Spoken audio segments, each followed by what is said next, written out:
لە گوندی هەسنانی سەر بە ناحیەی دیانە لە قەزای سۆران کە تەنیا 84 خێزانی تیادا دەژین لەم جەژنی قوربانەدا 50 سەرمەڕ و بزن و 15 سەر ڕەشە وڵاخیان کردوتە قوربانی و هەر ماڵێک نزیکەی 20 کیلۆ گۆشتی قوربانی بەردەکەوێت.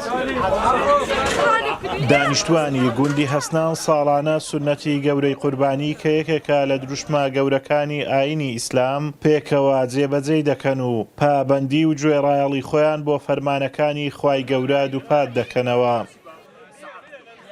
دیارە گوندی هەسنانیەکێک لەو سیفەت و سونەتانەی کەوا دەستێکی باڵیان هەیە و ڕۆڵە شکاریگەریان تێدا هەیە مەسەلەی قوربانیکردنە. هەموو ساڵێ بە زۆر شوخڕۆشەوە بە حماسەتەوە کاتێکەوە جژنە نزیکەبی دەست لە جیرفان و لە ماڵی خۆیان ئەنێن دەست دەکەن با کڕینی ماڵیات گوێ نادەن بەوەی کەوا قەیرانە یاخود نەبوونە یان مەسەڵ ماڵیات گرانە.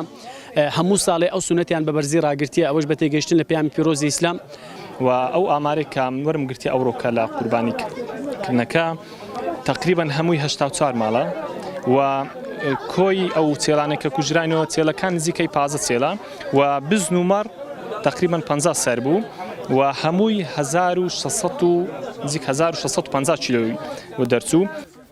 دانیشتوانی گوندەکە دەڵێن ئەم نەریتەمان لە باب و باپیرانەوە بۆ ماوەتەوە ئەوانیش بەم شێوەیە قوربانیان ئەنجام داوە بۆیە ساڵانە دوای ئەنجامدانی نوێژی جەژنی قوربان دانیشتوانی گوندەکە دەست دەکەن بە سەربڕینی ئاژەڵەکان و لە ماڵەوە گۆشتەکە ئامادە دەکەن و دواتر دەیهێنە یەک شوێن و گۆشتەکە کۆ دەکەنەوە و تێکەڵی دەکەن و بەسەر دانیشتوانی گوندەکەدا دابەشی دەکەن.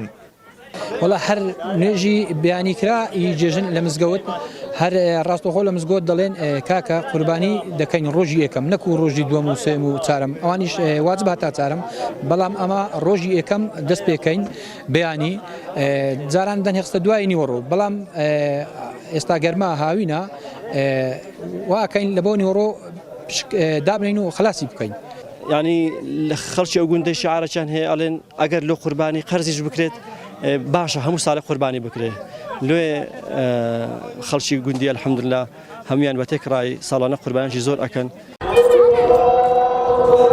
جەژنی قوربانی پیرۆز تایبەتە بە سەرجەمگەلانی موسڵمان و لە 4 ڕۆژ پێک دێت. موسڵمانان تیایدا گەردەن ئازایی و جەژنە پیرۆزە لە یەکتر دەکەن و بۆ بەدەستهێنانی ڕەزامەندی خوای پەروەردگار و دەستکەوتنی زۆرترین پاداش سونەتی گەورەی قوربانی و سەربڕینی ئاژەڵ ئەنجام دەدەن. ئازادۆمەراوەی کەناڵی ئاسمانی پەیام گوندی هەسنان لە ناحیەی دیانە.